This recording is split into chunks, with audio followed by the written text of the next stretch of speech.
ಇಲ್ಲಿ ನೀವೆಲ್ಲರೂ ಕೂಡ ಕೇಳಿರ್ತೀರಾ KECT ರಿಸಲ್ಟ್ ಆದಮೇಲೆ ಒಂದು ಡಾಕ್ಯುಮೆಂಟ್ ವೆರಿಫಿಕೇಷನ್ ಪ್ರೋಸೆಸ್ ಅಂತ ಇರುತ್ತೆ ಅಂತ. ನಿಜವಾಗ್ಲೂ ಈ ವರ್ಷ ಇರುತ್ತಾ, ಇದ್ರೆ ಯಾವ ರೀತಿ ಇರುತ್ತೆ, ಏನೇನು ಚೇಂಜಸ್ ಇರುತ್ತೆ ಈ ವರ್ಷ ಎಲ್ಲನೂ ಕೂಡ ನಿಮಗೆ ಕಂಪ್ಲೀಟಾಗಿ ಇನ್ ಡೀಟೇಲ್ ಇನ್ಫಾರ್ಮೇಷನ್ನ ಕೊಡ್ತೀನಿ. ಈ ಒಂದು ವಿಡಿಯೋ ತುಂಬ ಅಂದರೆ ತುಂಬಾ ಇಂಪಾರ್ಟೆಂಟ್ ವಿಡಿಯೋ. ನೀವು ಡಾಕ್ಯುಮೆಂಟ್ ವೆರಿಫಿಕೇಷನ್ ಮಾಡಿಸ್ಕೋಬಾರ್ದು ಎಲ್ಲನೂ ಕೂಡ ನೀವು ಕ್ಲಿಯರಾಗಿ ತಿಳ್ಕೊಬೇಕಾಗುತ್ತೆ. ಅದ್ರ ಬಗ್ಗೆ ನೋಡೋಣ.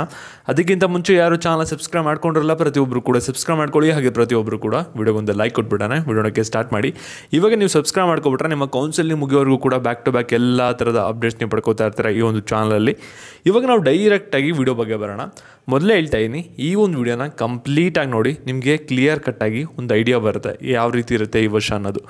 ಇವಾಗ ನಾವು ಡೈರೆಕ್ಟಾಗಿ ವಿಡಿಯೋ ಬಗ್ಗೆ ಬರೋದಾದರೆ, ಇಲ್ಲಿ ಡಾಕ್ಯುಮೆಂಟ್ ವೆರಿಫಿಕೇಷನ್ ಪ್ರೋಸೆಸ್ಸು KE ಏನಂತ ಹೇಳಿರೋದಂದರೆ, ಅಪ್ಲಿಕೇಶನ್ ಹಾಕ್ಸ್ಕೋಬೇಕಾದ್ರೆ document verification cum application filling ಅಂತ ಇತ್ತು ನಿಮಗೆ ನೋಟಿಫಿಕೇಷನ್. ನೀವು ಫಸ್ಟಿಂದನೂ ಕೂಡ ನಮ್ಮ ರೆಗ್ಯುಲರಾಗಿ ನಮ್ಮ ಚಾನಲ್ ಫಾಲೋ ಮಾಡ್ತಾ ಇರೋಂದರೆ ಗೊತ್ತಿರುತ್ತೆ. ಅಲ್ಲಿ KE ಆ ರೀತಿ ಒಂದು ನೋಟಿಫಿಕೇಷನ್ ಓಡಿಸಿದ್ರು. ಅದಕ್ಕೋಸ್ಕರ ಏನು ಮಾಡಿದ್ರು ಅಂದರೆ, ನಿಮ್ಮ ಒಂದು ಸ್ಟೂಡೆಂಟ್ ID ಹಾಕಿದ ತಕ್ಷಣವೇ ನಿಮ್ಮ ಸ್ಟಡಿ ಡೀಟೇಲ್ಸ್ ಏನಿದೆಯಲ್ಲ ಅದೆಲ್ಲ ಕೂಡ ಎಷ್ಟೊಂದು ಜನದ್ದು ಔಟ್ ಆಫ್ ಫೆಚ್ ಆಯಿತು. ನಿಮ್ಗೆ ಅಲ್ಲೇ ತೊಗೊಂಡ್ರು.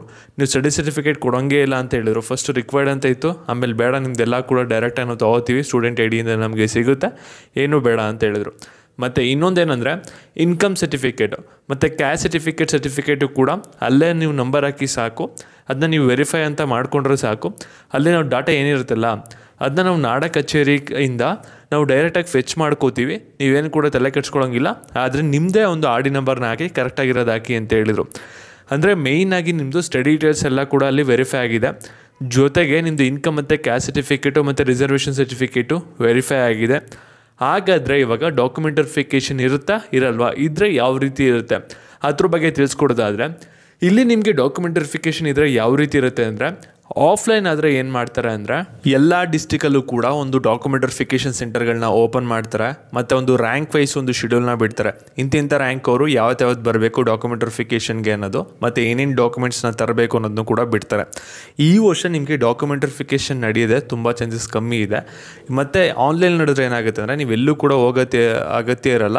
ನೀವು ಡೈರೆಕ್ಟಾಗಿ ಆನ್ಲೈನಲ್ಲಿ ಡಾಕ್ಯುಮೆಂಟ್ಸ್ನ ಅಪ್ಲೋಡ್ ಮಾಡಬೇಕು, ಅವರೇ ಅಲ್ಲೇ ವೆರಿಫೈ ಮಾಡ್ಕೋತಾರೆ, ಅಲ್ಲೇ ನಿಮಗೆ ಅಪ್ರೂವ್ ಕೊಡ್ತಾರೆ. ನಿಮ್ಮ ಡಾಕ್ಯುಮೆಂಟ್ಸ್ ಎಲ್ಲ ಕೂಡ ವೆರಿಫೈ ಆದಮೇಲೆ ಒಂದು ವೆರಿಫಿಕೇಷನ್ ಸ್ಲಿಪ್ ಅಂತ ಬಿಡ್ತಾರೆ. ಅಲ್ಲಿ ನಿಮ್ದು ಏನಾಗಿರುತ್ತೆ ಅಂದರೆ, ಪ್ರತಿ ಒಂದು ಡೀಟೇಲ್ಸ್ ಇರುತ್ತೆ. ನೀವೇನೇನು ಡಾಕ್ಯುಮೆಂಟ್ಸ್ನ ಕೊಟ್ಟಿದ್ದೀರಾ, ಮತ್ತು ಯಾವ್ಯಾವ ಕೋಟಾಗೆ ಎಲಿಜಿಬಲ್ ಇರ್ತೀರಾ, ಮತ್ತು ಎಷ್ಟೆಷ್ಟು ರ್ಯಾಂಕಿಂಗ್ ತೆಗೆದಿದ್ದೀರಾ, ಮತ್ತು ನಿಮ್ಮ ಸೀಕ್ರೆಟ್ ಕ್ಯೂನಿ ಕೂಡ ಅಲ್ಲೇ ಇರುತ್ತೆ. ಓಕೆನಾ.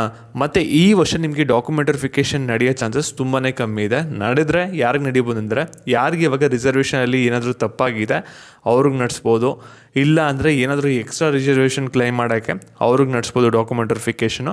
ಒಟ್ಟಿನಲ್ಲಿ ನಿಮಗೆ ಕನ್ಕ್ಲೂಷನ್ ಬಂದ್ಬಿಟ್ಟು ಯಾವಾಗ ಸಿಗುತ್ತೆ ಅಂದರೆ, ನಿಮ್ಮ ರಿಸಲ್ಟ್ ಆಗಿದ ತಕ್ಷಣ ನಿಮಗೆ ಇಮಿಡಿಯೇಟಾಗಿ ಒಂದು 2 to 3 ಡೇಸಲ್ಲಿ KE ಅಪ್ಡೇಟ್ ಮಾಡ್ತಾರೆ. ಅಲ್ಲಿವರೆಗೂ ಕೂಡ ವೆಯ್ಟ್ ಮಾಡಿ.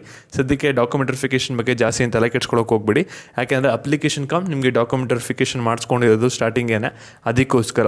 ಮತ್ತು ನಿಮಗೆ ಇದೇ ರೀತಿ ಅಪ್ಡೇಟ್ಸ್ ಬೇಕಂದರೆ ಚಾನಲ್ ಸಬ್ಸ್ಕ್ರೈಬ್ ಮಾಡ್ಕೊಳ್ಳಿ. ಹಾಗೆ ನಿಮ್ಮ ಫ್ರೆಂಡ್ಸ್ಗೂ ಕೂಡ ಈ ಒಂದು ವಿಡಿಯೋನ ಶೇರ್ ಮಾಡಿ. ಧನ್ಯವಾದ.